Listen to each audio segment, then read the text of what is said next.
আসসালামু আলাইকুম ওয়া রাহমাতুল্লাহি ওয়া বারাকাতুহু। সম্মানিত প্রিয় মুসলিম ভাই ও বোনেরা, আর ইসলামী টিভির পক্ষ থেকে সকলকে জানাই আন্তরিক মোবারকবাদ। আজকে আপনাদের মাঝে আলোচনা করব পাঁচ ওয়াক্ত নামাজের সময়সূচি, তাহাজ্জুদ সেহরির শেষ সময়, ইশরাক চাস্তের নামাজের সময়সূচি, ইফতারের শেষ সময়, নামাজের নিষিদ্ধ ওয়াক্তসমূহ, সূর্যোদয় সূর্যাস্তের সময়সূচি, প্রত্যেকটা জেলা বিভাগগুলোর নামাজের সময়সূচি।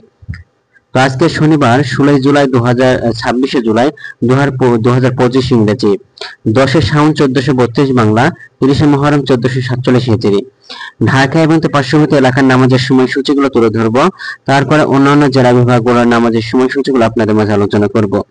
আজকে ঢাকা এবং তার পার্শ্ববর্তী এলাকার তাহাজ্জুদ এবং সেহরির শেষ সময় হলো 4টা 1 মিনিটে। ইফতারের সময় সন্ধ্যা 6টা 53 মিনিটে।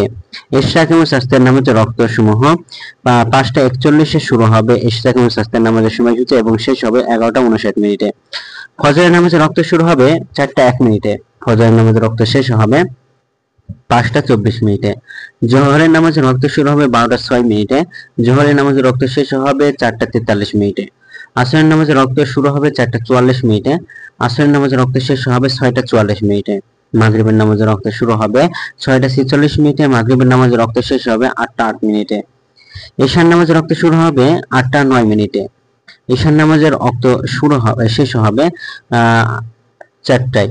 এখন নামাজের নিষিদ্ধ ওয়াক্তসমূহ হলো 3টার সময়, সকালে 5টা 25 থেকে 5টা 40 পর্যন্ত, দুপুরে 12টা থেকে 12টা 5 পর্যন্ত, এবং সন্ধ্যায় 6টা 30 থেকে 6টা 45 পর্যন্ত। তো আজকে সূর্যাস্ত যাবে 6টা 45 মিনিটে, আর আজকে সূর্যোদয় হবে 5টা 24 মিনিটে। এগুলো ঢাকা এবং তার পার্শ্ববর্তী এলাকার নামাজের সময়সূচি।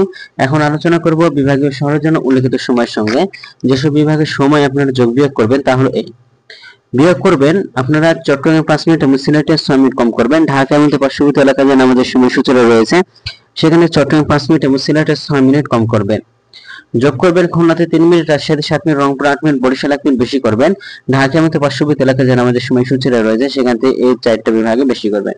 আজকের ভিডিওটা পর্যন্ত ছিল।